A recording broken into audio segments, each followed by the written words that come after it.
പ്രിയപ്പെട്ട കുട്ടികളെ, നമുക്ക് രണ്ടാം ടേം പരീക്ഷയ്ക്ക് വരുന്ന 7ാമത്തെ പാഠമാണ് ഇനി പഠിക്കാനുള്ളത്. 6ാമത്തെ പാഠം വരെ നമ്മൾ പഠിച്ചു കഴിഞ്ഞതാണ്. 7ാമത്തെ പാഠം അല്പം പ്രധാനപ്പെട്ട ഒരു പാഠം എന്ന് വേണമെങ്കിൽ പറയാം. തെയ്യം എന്ന് പറയുന്ന ദൃശ്യകലാരൂപത്തെക്കുറിച്ചാണ് ഈ പാഠത്തിൽ പറയുന്നത്. നിങ്ങൾ ചിലയൊക്കെ സ്കൂളിലെ ക്ലാസ്സിൽ ഇത് കേട്ട് കഴിഞ്ഞിട്ടുണ്ടാവാം. ചിലപ്പോൾ വലിയ പുതുമയൊന്നും തോന്നില്ല. എന്നാലും വളരെ ശ്രദ്ധിച്ച് മനസ്സിലാക്കി ആസ്വദിച്ച് പഠിക്കേണ്ട ഒരു പാഠമാണ്. അപ്പോൾ നമുക്ക് തുടങ്ങാം. പാഠപ്രവേശ. ഹാസ്യരസപ്രധാനം പ്രഹസനം നാമ ദൃശ്യകലാരൂപം അധികൃത്യ വയം പൂർവസ്മിൻ പാഠേ പഠിതവന്തഃ. ഹാസ്യരസപ്രധാനം പ്രഹസനം നാമ. ഹാസ്യരസം മുന്നിൽ നിൽക്കുന്ന പ്രഹസനം എന്ന് പറയുന്ന ദൃശ്യകലാരൂപം അധികൃത്യ, ദൃശ്യകലയെക്കുറിച്ച് നമ്മൾ പഠിച്ചല്ലോ. ഭൂമിപൂർവം എന്ന ദൃശ്യത എന്ന് പറഞ്ഞ പാഠം പഠിച്ചു. ഭഗവതഞ്ജുകം എന്ന് പറയുന്ന നാടകത്തിലെ ഒരു ഭാഗമാണോ പഠിച്ചത്. ഹാസ്യം എല്ലാവർക്കും തോന്നിയോ എന്നറിഞ്ഞുകൂടാ. എനിക്ക് അത്ര വലിയ ഹാസ്യം തോന്നിയില്ല. ഭൂമിപൂർവം എന്ന ദൃശ്യത ആ പറഞ്ഞതെല്ലാം ശരിയാണോ എന്നുള്ള കാര്യത്തിൽ സംശയം വന്നുകൊണ്ടാണ് അങ്ങനെ അത്ര വലിയ ഹാസ്യം തോന്നാത്തത്. എന്നാൽ ഹസിക്കാനുള്ള ചിരിക്കാനുള്ള വകയെല്ലാം ഉണ്ട് താനും. ആ സന്യാസിയുടെ വരവും പരകായ പ്രവേശവും അങ്ങനെയുള്ള കാര്യങ്ങളൊക്കെ ചിരിക്കാനുള്ളത് തന്നെയാണ്. അതിനേക്കാൾ വലിയ ചിരിക്കാനുള്ള കാര്യം വരുമ്പോഴാണ് ഇതിൻ്റെ പ്രാധാന്യം കൂടുതൽ. അത് ചിരിക്കാനൊക്കെ ഉണ്ട്. അപ്പോൾ അങ്ങനെ പൂർവസ്മിൻ പാഠേ പഠിതവന്തഃ. പ്രഹസനം നാമ ഹാസ്യരസപ്രധാനം. ഹാസ്യരസം പ്രധാനമായിട്ടുള്ള പ്രഹസനം എന്ന ദൃശ്യകലാരൂപത്തെക്കുറിച്ച് നമ്മൾ കഴിഞ്ഞ പാഠത്തിൽ പഠിച്ചു കഴിഞ്ഞു. പഠിതവന്തഃ സുബന്ധക്രിയയാണത്, തിഗന്ധക്രിയ അല്ല. നിങ്ങൾക്ക് സുബന്ധക്രിയ എന്തോ തിഗന്ധക്രിയ എന്തോന്ന് അറിഞ്ഞുകൊള്ളാം. പഠിതവാൻ, കൃതവാൻ, ജ്ഞാതവാൻ എന്നൊക്കെ പറയുന്നത് സുബന്ധക്രിയയാണ്. അവൻ പഠിച്ചു. ഇവിടെ നമ്മൾ പഠിതവന്തഃ, വയം പഠിതവന്തഃ, നമ്മൾ പഠിച്ചു കഴിഞ്ഞു എന്നാണ്. ശരിക്കും പറഞ്ഞാൽ അതൊരു പൂർണ്ണക്രിയയല്ല. പഠവന്തഃ ഭവാമഹ കൂടെ ചേർത്താലേ അതൊരു പൂർണ്ണക്രിയ ആവുള്ളൂ. പക്ഷെ നമുക്ക് എളുപ്പത്തിന് വേണ്ടി ഇങ്ങനെ ഉപയോഗിക്കാം. യുഷ്മാകം പ്രദേശേഷു അപി, നിങ്ങളുടെ പ്രദേശത്തും, അതായത് നിങ്ങൾ താമസിക്കുന്ന ആ ഏറിയാണ് ഉദ്ദേശിക്കുന്നത്. യുഷ്മാകം പ്രദേശേഷു അപി നാനാവിധാനി കലാരൂപാണി ദ്രഷ്ടും ശക്യന്തേ, നാനാവിധത്തിലുള്ള കലാരൂപങ്ങൾ കാണാൻ കഴിയുന്നുണ്ട്. തേഷു കാനിചന, അവയിൽ ചിലത്. കലാരൂപാണി എന്നുള്ള പദത്തിൻ്റെ വിശേഷണമാണ് കാനിചന, അവയിൽ ചിലത്. പുല്ലിംഗത്തിലാണെങ്കിൽ നമ്മൾ കേചന എന്ന് പറയും. ഹംസലിംഗത്തിലാണെങ്കിലാണ് ഇപ്പോൾ കാനിചന. സ്ത്രീലിംഗത്തിലാണെങ്കിൽ കാശ്ചന എന്നാണ് ഉപയോഗിക്കുക. അപ്പോൾ തേഷു കലാരൂപേഷു കാനിചന, ആ കലാരൂപങ്ങളിൽ ചിലത്. രംഗമണ്ഡപേഷു, രംഗമണ്ഡപങ്ങൾ, അതായത് അലങ്കരിച്ച് ഉണ്ടാക്കിയിട്ടുള്ള സ്റ്റേജുകളിൽ, അതാണ് രംഗമണ്ഡപം. രംഗമണ്ഡപങ്ങളിലും അവരാണ് മറ്റ് ചില കലാരൂപങ്ങൾ. ആരാധനാലയാദിഷു, അമ്പലങ്ങൾ മുതലായ സ്ഥലങ്ങളിലും. അന്യാനി കാനിച്ചിത്, വേറെ ചിലത്. ചതുഷ്പഥേഷു ച, കവലകളിലും മറ്റും. തെരുവ് നാടകമൊക്കെ നിങ്ങൾ കേട്ടിട്ടുണ്ടാവും. അതൊക്കെ കവലകളിൽ, റോഡിലൊക്കെയാണ്. അതാണ് ചതുഷ്പഥം എന്ന് പറഞ്ഞാൽ 4 കവലകൾ എന്നാണ് അർത്ഥം. അപ്പോൾ ചില കലാരൂപങ്ങൾ സ്റ്റേജുകളിലും, ചിലത് അമ്പലങ്ങളിൽ, കുത്തമ്പലങ്ങളിലും, ചിലത് 4 കവലകളിലും ഒക്കെ അവതരിപ്പിക്കാറുണ്ട്. ഏകദേശം മധ്യേ, ഇങ്ങനെയുള്ള കലാരൂപങ്ങൾക്കിടയിൽ അനുഷ്ഠാന കലാരൂപാണാം വിശേഷതാം പശ്യാമഹ. അനുഷ്ഠാന കലാരൂപങ്ങളുടെ സവിശേഷത നമുക്ക് നോക്കാം. അനുഷ്ഠാന കല എന്ന് പറഞ്ഞാൽ നമ്മൾ ഭക്തിപൂർവം ദേവതാരാധനയ്ക്കായി ചെയ്യുന്ന കലാരൂപങ്ങളാണ് അനുഷ്ഠാന കലാരൂപങ്ങൾ. അനുഷ്ഠിക്കുകയാണ് നമ്മളത്. അതുകൊണ്ടാണ് അനുഷ്ഠാന കലാരൂപം എന്ന് പറഞ്ഞത്. നമ്മൾ വെറുതെ രംഗത്ത് അവതരിപ്പിക്കുകയല്ല, പ്രാർത്ഥനാപൂർവം ചെയ്യുന്ന ചില കലാരൂപങ്ങളാണ് അനുഷ്ഠാന കലാരൂപങ്ങൾ. ഇനി നമുക്ക് ആമുഖത്തിലേക്ക് പ്രവേശിക്കാം. ദൃശ്യകലകൾ, അതായത് നമ്മൾ കണ്ടു രസിക്കുന്ന കലയാണ് ദൃശ്യകല. പ്രായേണ, മിക്കവാറും. പ്രായേണ എന്നുള്ളതിന് പ്രായഃ എന്ന് മറ്റൊരു വാക്കും കൂടി ഉണ്ട്. പ്രായേണ മിക്കവാറും. അർത്ഥം അറിയില്ലാത്ത ആളുകൾ ശ്രദ്ധിച്ച് മനസ്സിലാക്കി ഈ ഓഡിയോ കേൾക്കുമ്പോൾ നിങ്ങളത് ബുക്കിലേക്ക് തന്നെ എഴുതി വെക്കണം. 10ാം ക്ലാസ് ആയില്ലേ, ഇനിയിപ്പോൾ സംസ്കൃതം ഞങ്ങൾ പഠിക്കുന്നില്ല എന്നൊന്നും വിചാരിക്കേണ്ട. ആരെങ്കിലും നിങ്ങളോട് ഏതെങ്കിലും നാരായണീയമോ അല്ലെങ്കിൽ ഭാഗവതമോ എന്തെങ്കിലും വായിച്ചിട്ട് പ്രായണ എന്നുള്ളതിൻ്റെ അർത്ഥം എന്ന് പറഞ്ഞ മോനെ പറയുമ്പോൾ എന്ന് മറുപടി പറയാൻ പാടില്ല. അതിനാണ് ഞാൻ പറഞ്ഞത് എഴുതി വയ്ക്കാനായിട്ട്. ദൃശ്യകല പ്രായേണ സ്ഥാനഭേദാനുസാരം സ്ഥാനഭേദം എന്ന് പറഞ്ഞാൽ അവതരിപ്പിക്കപ്പെടുന്ന സ്ഥലം എന്നാകാം, അവതരിപ്പിക്കപ്പെടുന്ന പ്രദേശം എന്നാകാം, പിന്നെ സ്റ്റേജിനെ കുറിച്ചാവാം. അതാണ് സ്ഥാനഭേദാനുസാരം സുകുമാരകല അനുഷ്ഠാനകലാ ചേരി. സുകുമാരകലയെന്നും അനുഷ്ഠാനകലയെന്നും ചേരിച്ച ഇതി ദ്വിധാഭവതി, രണ്ട് തരത്തിലുണ്ട്. ദ്വിധ ദ്വിപ്രകാര എന്നാണ് മീനിങ്. രണ്ട് പ്രകാരത്തിൽ, രണ്ട് രീതിയിലുണ്ട് എന്നർത്ഥം. ദ്വിധ. ത്രിധ എന്ന് പറഞ്ഞാൽ 3 തരത്തിൽ, ചതുർത്ഥ എന്ന് പറഞ്ഞാൽ 4 തരത്തിൽ, പഞ്ചധ എന്ന് പറഞ്ഞാൽ 5 തരത്തിൽ. അപ്പം ധ എഴുതുമ്പോൾ ശ്രദ്ധിക്കണം, ധനം എന്നെഴുതാൻ നമ്മൾ ഉപയോഗിക്കുന്ന ആ അക്ഷരമാണ് ദ്വിധ. 2 തരത്തിലുണ്ട്. ഇതൊക്കെ എടുത്തു പറയുന്നത് എന്തിനാണെന്ന് വെച്ചാൽ ഇത്തരം വാക്കുകളൊക്കെ നമ്മൾ എപ്പോഴെങ്കിലും ഒരു സംസ്കൃതം ഒരു പാരഗ്രാഫ് വായിക്കാൻ കിട്ടിയാൽ അതിലൊക്കെ കണ്ടാൽ നമുക്ക് എഴുതാനറിയണം, അല്ല അർത്ഥം മനസ്സിലാവണം, പറഞ്ഞു കൊടുക്കാനാവണം. ഇനി ആ 2 തരത്തിലുള്ളതിനെ കുറിച്ചൊന്ന് നോക്കാം നമുക്ക്. നൃത്തം ഗീതം വാദ്യം ഇത്യേതാനി തൗര്യത്രികം ഇത്യുച്യതേ. നൃത്തം ഗീതം വാദ്യം ഇത്യേതാനി എന്നുള്ള 3 എണ്ണം തൗര്യത്രികം ഇത്യുച്യതേ. തൗര്യത്രികം എന്നത് 3 എണ്ണം ഉള്ളത് കൊണ്ടാണ് തൗര്യത്രികം എന്ന് പറഞ്ഞത്, എന്നാണ് അതിന് പേര്. തൈഹി സാകം അതിനോടൊന്നിച്ച്, അതിനോടൊപ്പം തന്നെ ചിത്രശില്പാദീനി ച പ്രസിദ്ധാനി ഭവന്തി. ചിത്രശില്പങ്ങൾ, ശില്പകലയും ചിത്രകലയും ഒക്കെ പ്രസിദ്ധങ്ങളാണ്. ഇവയൊക്കെ സുകുമാരകലയാണെന്ന് പറയാനാണ് ഇത്രയും പറഞ്ഞു തന്നത്. സർവാണ്യേതാനി, സർവാണി അധികം ഏതാനി, ഇവയെല്ലാം, ഈ പറഞ്ഞവയെല്ലാം, അതായത് നൃത്തവും ഗീതവും വാദ്യകലയും ചിത്രകലയും ശില്പകലയും എല്ലാം സാമാന്യേന സാധാരണയായിട്ട് സുകുമാരകല ഇതി കഥ്യതേ, സുകുമാരകലയെന്നാണ് പറയപ്പെടുന്നത്.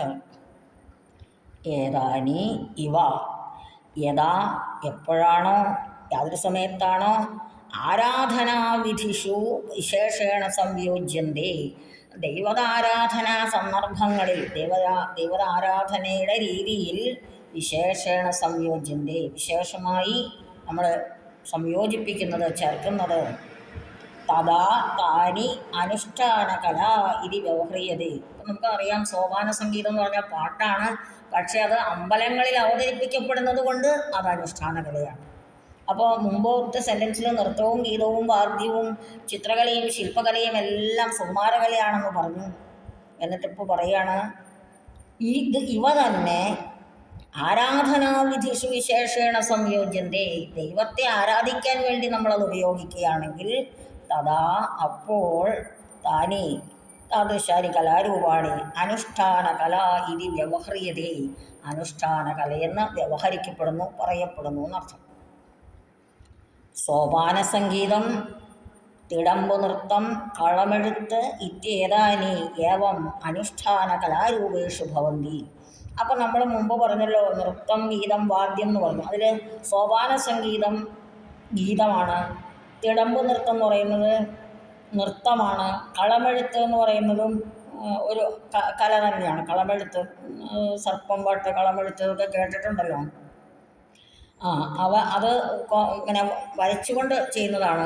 ഈ കോലമൊക്കെ വരയ്ക്കുന്നത് പോലെ തന്നെ കോലം ഇടുന്നതൊക്കെ നിങ്ങൾ കണ്ടിട്ടുണ്ടാവും, സിനിമകളിലെങ്കിലും കണ്ടിട്ടുണ്ടാവും, ചിലരുടെയൊക്കെ വീടുകളിൽ ചെയ്യുന്നുണ്ടാവും. അപ്പോൾ അതുപോലെ തന്നെ കളമെഴുത്ത് ഇത്യാദീനി ഇത്യേതാനി ഏവം ഇപ്രകാരം അനുഷ്ഠാന കലാരൂപേഷു ഭവന്തി, അനുഷ്ഠാന കലാരൂപങ്ങളിൽ ആയിത്തീരുന്നു. അതായത് ഈ ഗീതവും നൃത്തവും വാദ്യവും എല്ലാം നമ്മൾ ദൈവതാരാധനയ്ക്ക് വേണ്ടി ഉപയോഗിക്കുമ്പോൾ അത് അനുഷ്ഠാന കലയായി ഭവിക്കുന്നു. നൃത്ത ഗീത വാദ്യ ചിത്രലേഖനാദീനി സർവാണ്യവി സംയോജ്യ. നൃത്തം ഗീതം വാദ്യം ചിത്രകല കളമെഴുത്ത്, അതാണ് ലേഖനം, അത് എഴുതുകയാണല്ലോ, അതുകൊണ്ടാണ്. ഇവയെല്ലാം സർവാണ്യവി സംയോജ്യ, ഇതെല്ലാം ഇതിൻ്റെ അംശങ്ങളെല്ലാം യോജിപ്പിച്ചുകൊണ്ട് ആരാധനാലയേഷു അനുഷ്ഠീയമാനം, ആരാധനാലയങ്ങളിൽ അനുഷ്ഠിക്കപ്പെടുന്ന കലാരൂപം ഭവതി തെയ്യം, കലാരൂപമാണ് തെയ്യം. നമ്മളിപ്പോൾ ഈ പാഠത്തിൽ തെയ്യത്തെക്കുറിച്ചാണല്ലോ, തെയ്യം മനോരഞ്ജകം എന്ന് നമ്മൾ തെയ്യം മനസ്സിനെ സന്തോഷിപ്പിക്കുന്നതാണ് പാഠത്തിൻ്റെ ഹെഡിങ്, അതാണ്.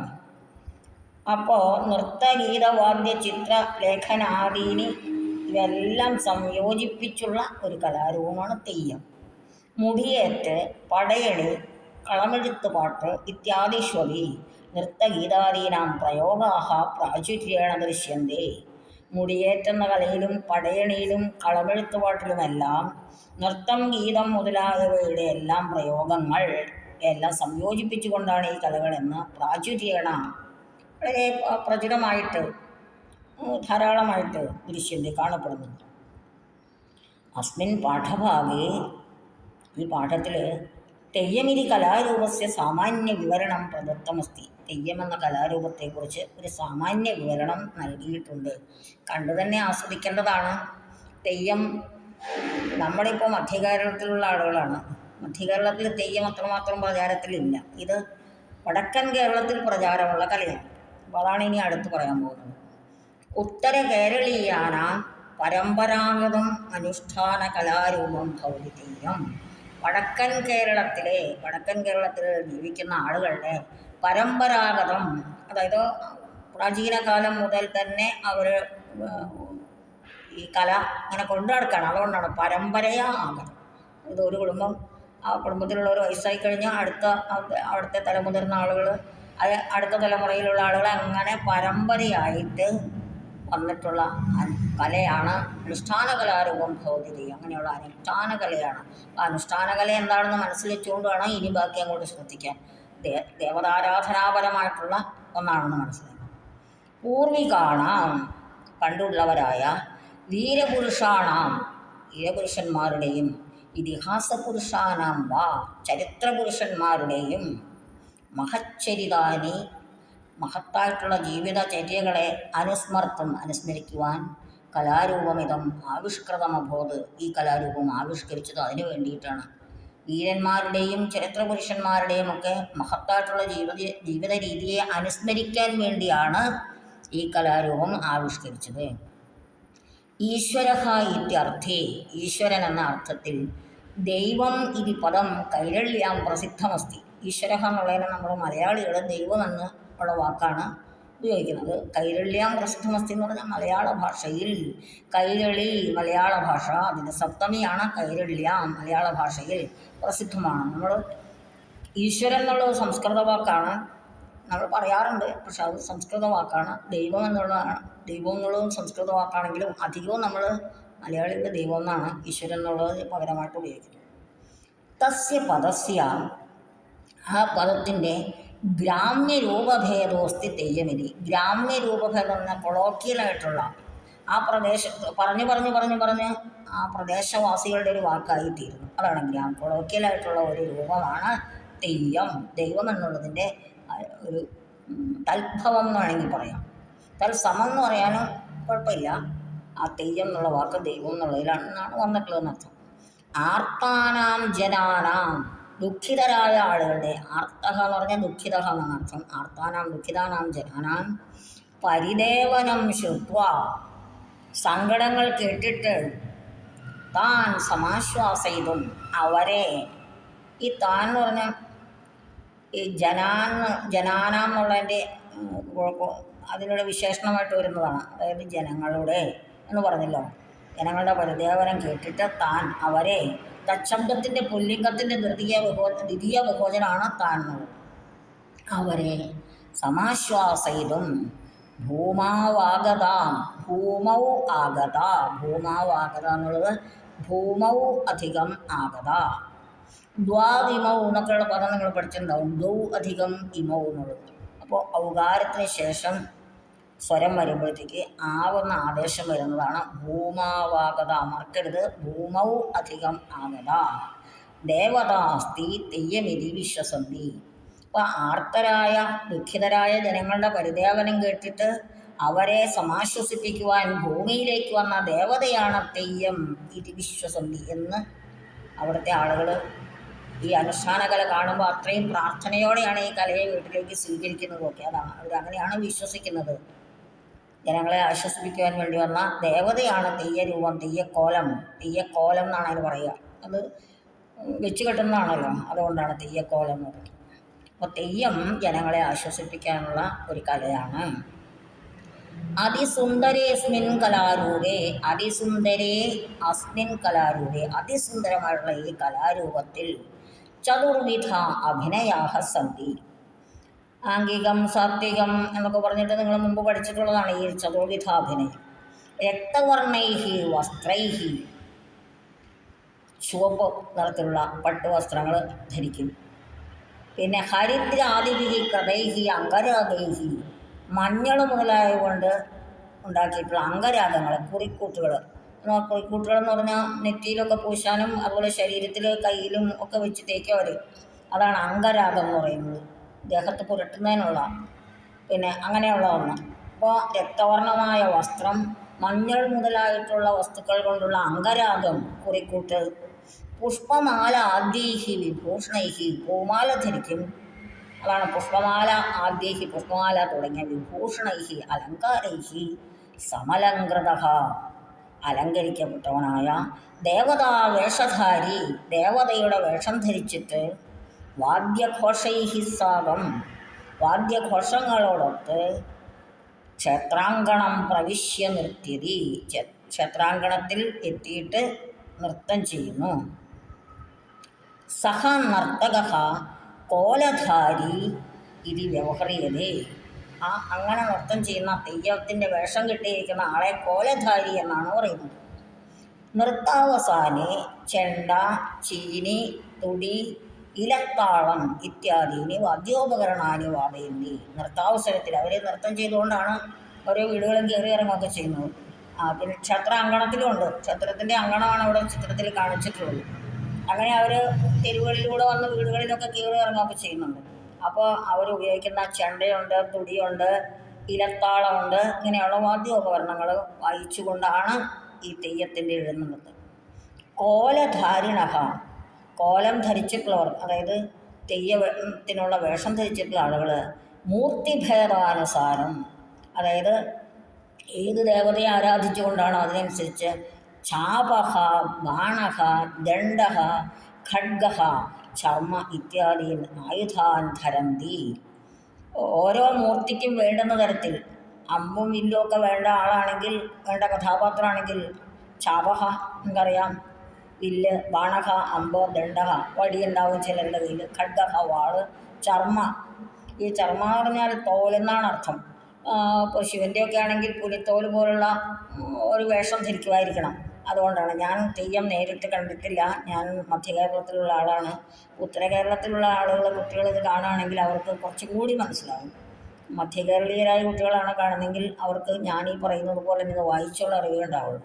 അപ്പോൾ ഇങ്ങനെയൊക്കെയുള്ള ആയുധങ്ങളും ധരിക്കുക. അതായത് ഓരോ കഥാപാത്രത്തിന് അനുയോജ്യമായ തരത്തിൽ ഏത് ദൈവത്തെയാണോ ആരാധിക്കാൻ ഉദ്ദേശിച്ചിട്ട് വേഷം കെട്ടിയിരിക്കുന്നത് ആ ദൈവത്തിന് യോജിച്ച തരത്തിൽ അമ്പോ, വില്ലോ, ദണ്ഡമോ, ഖഡ്ഗമോ, ചർമ്മമോ ഇതെല്ലാം ആയുധരൂപത്തിൽ ധരിക്കും അവർ. അസ്യ കലാരൂപസ്യ ശിരോഭൂഷണം. ഈ കലാരൂപത്തിന് ഒരു ശിരോഭൂഷണമുണ്ട്, തലയിൽ തലപ്പാവ് പോലെ ഒന്ന്. അതിനും ആ ശിരോഭൂഷണം മുടി ഇത് കഥ്യതേ, മുടി എന്നാണ് പറയുന്നത്.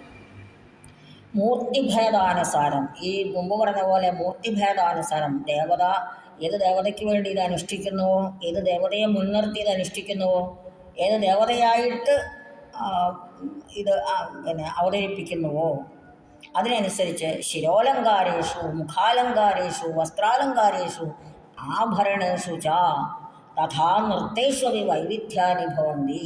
മൂർത്തിഭേദത്തിനനുസരിച്ച് ശിരോലങ്കാരത്തിൻ്റെ രീതിക്ക് വ്യത്യാസമുണ്ട്, മുഖാലങ്കാരത്തിൻ്റെ രീതിക്ക് വ്യത്യാസമുണ്ട്.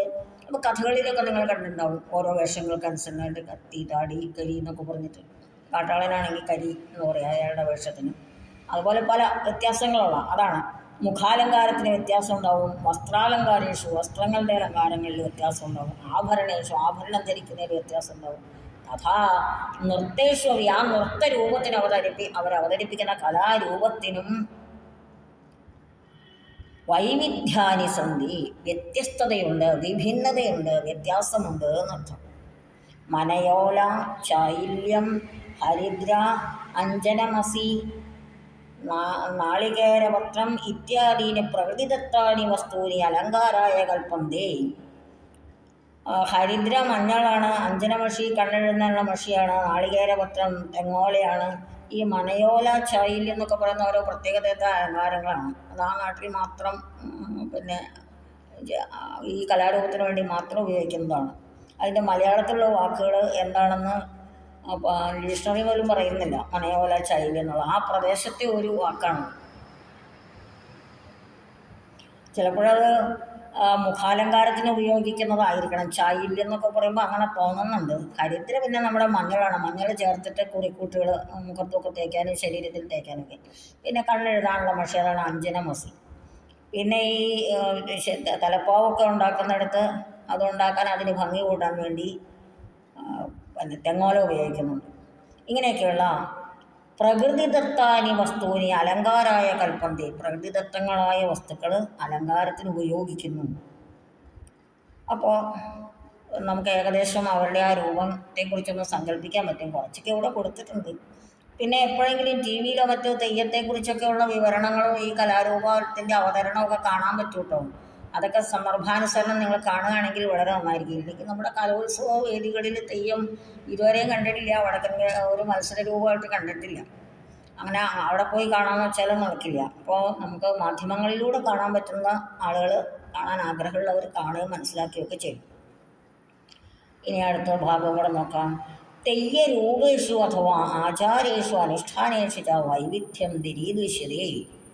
തെയ്യത്തിൻ്റെ രൂപത്തിലും ആചാരത്തിലും അത് അനുഷ്ഠിക്കുന്ന കാര്യത്തിലും വൈവിധ്യം ദരീദൃശ്യതേ.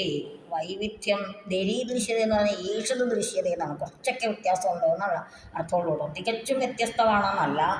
വൈവിധ്യം ദരീദൃശ്യത, അല്പസ്വല്പം വൈവിധ്യം കാണാനുണ്ട് എന്നാണ്. ഭദ്രകാളി തെയ്യക്കോലങ്ങളാണ് കേട്ടോ പറയുന്നത്. ഏതൊക്കെ വേഷമാണ് ധരിക്കുന്നത്? ഭദ്രകാളി, നാഗഭഗവതി, ചാമുണ്ഡി, മുച്ചിലോട്ട് ഭഗവതി ഇത്യേതാഹ മാതൃദേവതാഹ സന്ധി.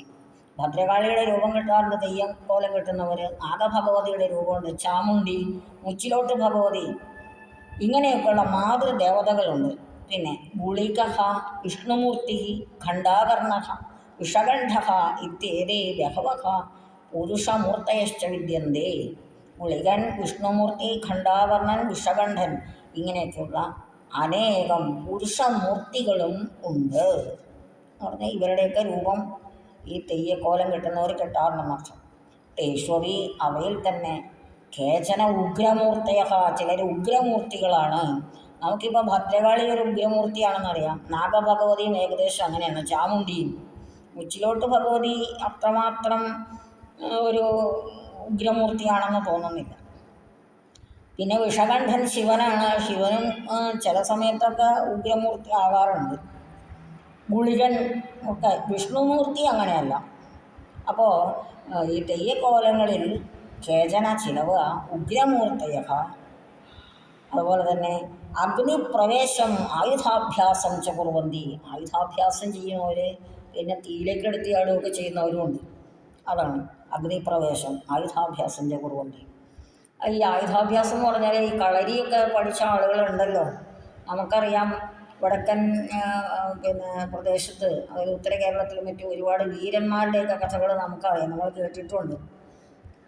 തച്ചോളി ഉദയനൻ, തച്ചോളി ചന്തു, അങ്ങനെയൊക്കെയുള്ള കുറേ വീരന്മാരെക്കുറിച്ച് അത് നമ്മളിവിടെ മുമ്പ് പഠിച്ചു. പൂർവികാനാം വീരപുരുഷാണാം ഇതിഹാസ പുരുഷാണാം ആ മഹച്ചരിതാനി. പൂർവികരായ വീരപുരുഷന്മാരുടെയും ഇതിഹാസപുരുഷന്മാരുടെയും മഹത്തായ ചരിതങ്ങൾ ഓർക്കുവാൻ വേണ്ടിയാണ് ഈ കലാരൂപം എന്ന് പറഞ്ഞു. അതാണ് കതിവന്നൂർ വീരൻ, ഖണ്ഡനാർ കേളൻ ഇത്യേതേഷാം മൂർത്തീനാം അനുഷ്ഠാനം. കതിവന്നൂർ വീരൻ, കണ്ഠനാർ കേളൻ എന്നിങ്ങനെയുള്ള മൂർത്തീനാം അനുഷ്ഠാനം, മൂർത്തികളുടെ അനുഷ്ഠാനം. മൂർത്തികൾ ആ വേഷം ധരിച്ചു വരുന്ന ആ മൂർത്തികൾ ചെയ്യുന്ന നൃത്തവും മറ്റ് അഭിനയങ്ങളുമെല്ലാം പ്രേക്ഷകാൻ വിസ്മാപയതി, കാണികളെ അങ്ങ് വിസ്മയിപ്പിച്ച് കളയും. അത്രമാത്രം മനോഹരമായി അവരത് ചെയ്യുന്നത്. പ്രതിവർഷം, ഓരോ വർഷവും, വർഷേ വർഷേ എന്നാണ് പ്രതിവർഷം. പ്രതിദിനം എന്ന് പറഞ്ഞാൽ ദിനേ ദിനേ എന്നാണ്. പ്രത്യഹം എന്ന് പറഞ്ഞാൽ അഹനി അഹനി എന്നാണ്. പ്രതിവർഷം നിശ്ചിതാസു തിഥിഷു, നിശ്ചയിച്ചുറപ്പിച്ച തീയതികളിൽ. തിഥി എന്ന് പറഞ്ഞാൽ തീയതിയാണെന്ന് നമുക്കറിയാം. തീരുമാനിക്കുകയാണ് ഇന്ന ദിവസങ്ങളിലാണ്. അതാണ് നിശ്ചിതാസു തിഥിഷു പ്രചാല്യമാനം, നടത്തപ്പെടുന്ന ഇതം അനുഷ്ഠാന കലാരൂപം. ഈ അനുഷ്ഠാന കലാരൂപം സർവഥാ, എല്ലാത്തരത്തിലും, സർവേഷാം എല്ലാവർക്കും ആനന്ദദായകം ഭവതി. ആനന്ദദായകമാണ്, ആനന്ദം നൽകുന്നതാണ്.